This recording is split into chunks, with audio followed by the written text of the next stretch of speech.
KCL कराएंगे, KCL के बारे में बताएंगे और उसका थ्योरेटिकल पार्ट थोड़ा बहुत बताएंगे और प्रैक्टिकल करा के बताएंगे कि उसका प्रैक्टिकल हम लोग सही निकाल रहे हैं कि नहीं निकाल रहे हैं, क्या हो रहा है उसमें, क्या नहीं हो रहा है, वैल्यू हम लोगों का सही आ रहा है कि नहीं आ रहा है। तो दोस्तों जैसे केवीएल में हमने बताया था कि इस पैरेलल में हम लोग वोल्टेज निकालते हैं, तो केसीएल में हम लोग करंट को सीरीज में या नोड या जंक्शन पर ही हम लोग करंट को निकालते हैं और पैरेलल हम लोग करंट कभी नहीं निकाल पाएंगे, अन्यथा हम लोग का मीटर ख़राब हो सकती है। अगर हम लोग सही से नहीं यूज करेंगे मीटर को, डिजिटल मल्टीमीटर को, तो मल्टीमीटर हम लोग का ख़राब हो सकती है। तो जैसा कि मैं बताया था केसीएल के बारे में, तो बातें हैं केसीएल के बारे में। तो अब हम कुछ डायग्राम बनाते हैं केसीएल मतलब किरचॉफ करंट लॉ। तो इसका होता है इनकमिंग करंट और आउटगोइंग करंट। तो जैसे ये इधर भी जा रही है, इधर भी आ रही है और कुछ इधर जा रही है, कुछ इधर जा रही है और कुछ इधर आ रही है। तो ये हमारा आ रही है, जा रही है। तो ये हमारे small a b c d e, तो ये हमारे 5 इनकमिंग आउटगोइंग करंट हैं। तो हम इसको देख लेते हैं। ए जिधर बाहर जा रही है तो हम देख लेते हैं plus e plus c equal to जो इनकमिंग है आ रही है तो हम उसको लिखते हैं बी प्लस डी। हमारा ये क्वेश्चन बराबर आना चाहिए। या आप कह सकते हैं I1 I2 I3 I4 I5। तो इसको हम I के रिस्पेक्ट में हम इसलिए लिए हैं कि आप लोगों को अच्छे समझ में आ जाए। तो यहाँ I1 हो जाएगा plus I3 plus I5 equal to बी हम देखेंगे I2 प्लस I4। ये हमारा इस तरह, या इसको हम लिख सकते हैं I1 plus I3 plus I5 minus I2 minus I4 equal to 0। जो हम बताए थे इनकमिंग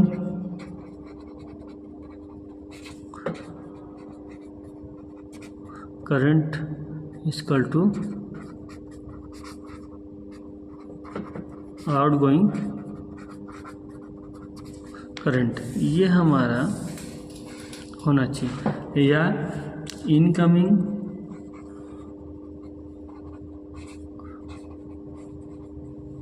करंट माइनस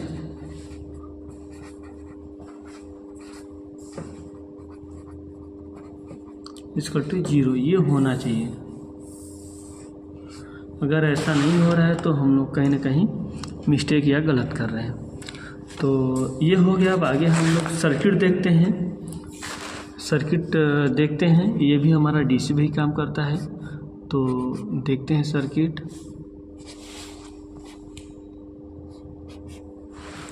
और ये हमारा रेजिस्टेंस का सिंबल है। यहाँ हम सोर्स दे देते हैं, यहाँ कनेक्टिंग वायर लगा देते हैं। तो जैसे हमने बताया था जंक्शन दो से अधिक जहाँ मिलते हैं टर्मिनल, उसको हम जंक्शन कहते हैं। 2 से ज़्यादा यहाँ मिले तो ये जंक्शन हो गया। तो इसलिए हम इसको जंक्शन कहेंगे। ये प्लस है, ये माइनस है। यहाँ 5 वोल्ट देंगे, ये R1 है, ये R2 है, ये R3 है। तो ये हमारा क्या होगा, I1 हो जाएगा, ये I2 हो जाएगा, ये I3 हो जाएगा। तो मतलब हमारा I1 equal to I2 plus I3 होना चाहिए, या I1 minus I2 minus I3 equal to 0 होना चाहिए। इसमें हम R का भी मान निकाल लेंगे, R2 का मान निकाल लेंगे, R3 का मान निकाल लेंगे और V का मान निकालेंगे, कितना आ रहा है कितना नहीं आ रहा है। और यहाँ I1 I2 I3 इतना हमको निकालना है बाई मल्टीमीटर से, बाई डिजिटल मल्टीमीटर से। तो अब आते हैं हमारे पास, देखिए जो बताया था मैं KVL में कुछ इंस्ट्रूमेंट हैं उसके बारे में बताने जा रहे हैं। तो ये हम ब्रेडबोर्ड बताए थे, वाइट ब्रेडबोर्ड है ना, ये देखिए वाइट ब्रेडबोर्ड है। ये भाग और ये भाग हमारा हॉरिजॉन्टल होता है, और बीच वाला दोनों भाग जो होता है ये मेरा वर्टिकल होता है, जैसा कि हम बताए थे आप लोगों को और दिखाए भी थे KVL में। तो अब हम सर्किट को डिजाइन करते हैं, देखते हैं।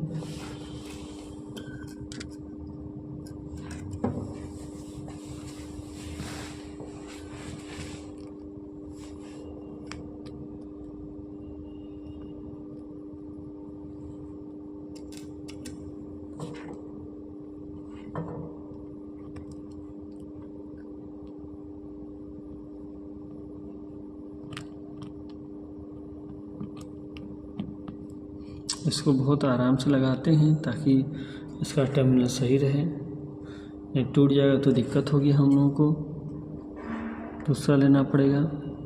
और इसको बखूबी सीधा करते हैं एकदम, ठीक है। इधर लगा देते हैं, बहुत हार्ड है लगता है।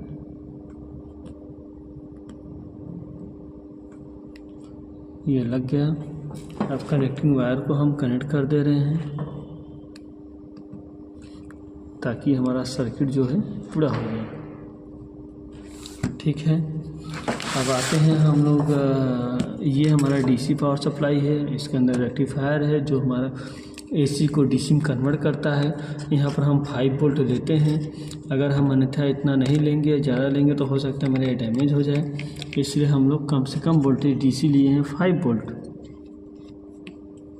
ठीक है। ये सप्लाई करें, अब ये ग्राउंड हम कनेक्ट कर दे रहे हैं, ये ग्राउंड हो गया। तो अब इसको हम बहुत आराम से मेजर करेंगे। अब ये मल्टीमीटर है तो हमको करंट लेना है, तो हम इसको करंट पर मेजर करेंगे। ये DC करंट है तो सबसे कम वाले पर करेंगे, 200 या 20 पर करेंगे ना, 200 पर या 20 मिली एम्पीयर करेंगे। तो हम इसको ऑन करते हैं। अब इसको हम लोग चेक करते हैं। हमने कहा था नोड या जंक्शन पर चेक करना है, तो अब देखिए नोड हो गया है ना, ये हमारा नोड हो गया क्योंकि यहाँ से हम निकाले हैं, है ना। ये देखिए एक बार लगा रहे हैं फिर से, इसको लगा, अब यहाँ से हम इसको ओपन करेंगे। ओपन करेंगे तो ये देखिए हमारा नोड बन गया। अब जैसा ही हम इस मल्टीमीटर को लगाएंगे, अब देखिए यहाँ हमारा जंक्शन बन गया, तो ये हमारा 0.15 मिली एम्पियर बता रहा है। तो यहाँ पर हम लिख देंगे 0.15 मिली एम्पियर। अब दूसरे को देखते हैं, और फिर हम इसको इसी में शार्ट कर देंगे, लगा देंगे। अब हम R2 को निकालते हैं, इसको ओपन करते हैं। अब देखिए मेरा ओपन हो गया। अब यहाँ पर हम फिर वही नोड जंक्शन बनेगा। अब देखिए बताया कुछ 0.14 बताया, I2 जो है हमारा 0.14 मिली एम्पियर बताया। अब I3 देखिए कितना बताता है। अब इसको हम फिर उसी सर्किट में लगा देंगे ताकि सर्किट पूरा हो जाए। अब हम R3 को ओपन करेंगे, ये देखिए हम R3 को ओपन कर दिए। अब ओपन हो गया है, दिखाई दे रहा होगा आप लोगों को, बड़े आराम से दिखाई दे रहा होगा। अब देखिए ये हम इधर कनेक्ट कर दिए, अब ये इधर कनेक्ट किए। अब बताया कुछ 0 बता रहा है ना। तो मतलब हमारा जो I3 है ये 0.00 मिली एम्पियर बता रहा है। तो लगभग हमारा सेम आ रहा है। एक बार फिर से हम चेक कर लेते हैं ताकि हम लोग सही कर रहे हैं कि नहीं कर रहे हैं। फिर हम R1 को ओपन करते हैं। अब हम फिर से इसको चेक करते हैं क्या बताता है कि नहीं। ये देखिए बताया 0.15। 0.15 बता रहा है, तो यहाँ 0.15 मिली एम्पियर हम निकाले भी हैं। अब इसको हम लगा देते हैं। अब ये इसको हम ओपन करते हैं, ये ओपन हो गया। अब यहाँ इसको लगाते हैं, यहाँ ये हमारा ये भी लगभग 0.15 ही आ रहा है। ये हम लोग यहाँ पर गलत लिखे थे थोड़ा, तो 0.15 मिली एम्पियर, ठीक है। अब इसको फिर हम वहीं पर लगा देंगे। अब हम इसको ओपन करते हैं, ये लगता है बाहर निकल गया। अब दूसरा बार लगा दें, कोई बात नहीं, बाहर तो निकलता रहता है, ख़राब होता रहता है।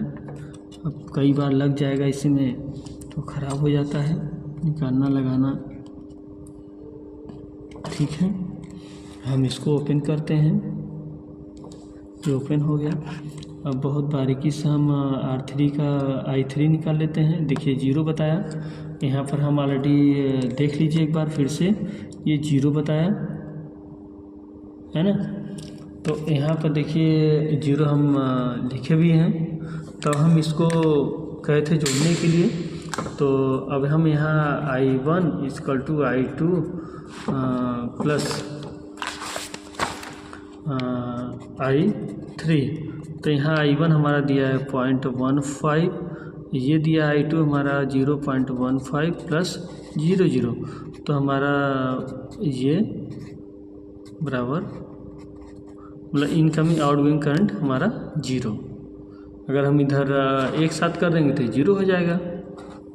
अब जैसा कि हम लोग लिखे हैं यहाँ पर वोल्टेज और रेजिस्टेंस, तो हम इसको फिर से वोल्टेज पे चेंज करेंगे, इसको नोब, इसको वोल्टेज करेंगे, क्योंकि ये वोल्टेज करेंगे तभी कुछ बताएगा। अब देखते हैं वोल्टेज कितना आ रहा है इसमें। सर्किट पूरा रहेगा तभी बताएगा, नहीं तो नहीं बताएगा।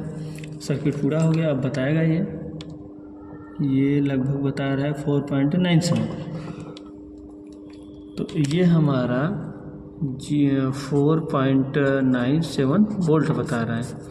अब रेजिस्टेंस को निकालने के लिए हम इसको ऑफ करेंगे, इसको ऑफ कर देंगे, इसको निकालना पड़ेगा। अब हम इसको निकाल कर चेक करेंगे। अब हम इसको भी रेजिस्टेंस पर सेट करेंगे, है ना।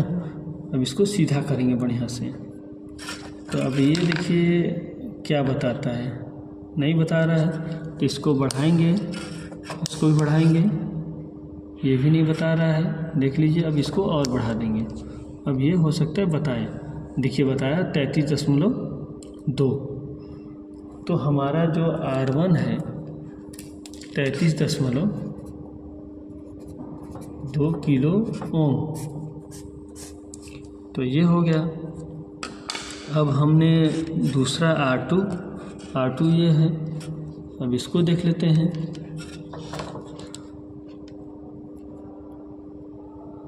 ये बहुत कम बता रहा है, तो इसको हम 200 करते हैं।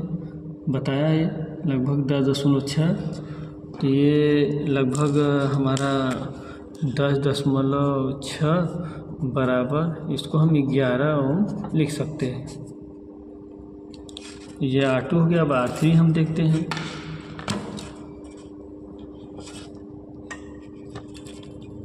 नहीं बताया, अब बताना चाहिए।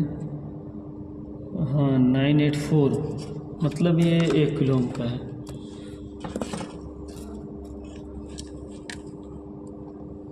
ये देखिए कितने का है, 984 ओम का, 0.984 ओम, मतलब 1 किलो ओम पर है, इसलिए वो पॉइंट आ रहा है। तो ये 984 ओम बराबर हम इसको लिख सकते हैं 1 किलो ओम तक। तो दोस्तों मेरा KCL वेरीफाई हो गया। अब नेक्स्ट क्लास में हम लोग एक नया प्रैक्टिकल लेकर आएंगे जो एनर्जी मीटर रहेगा। एनर्जी मीटर के बारे में हम लोग एनर्जी कंज्यूम करेंगे, कितना हम लोग लोड देते हैं, कितना कंज्यूम हो रहा है।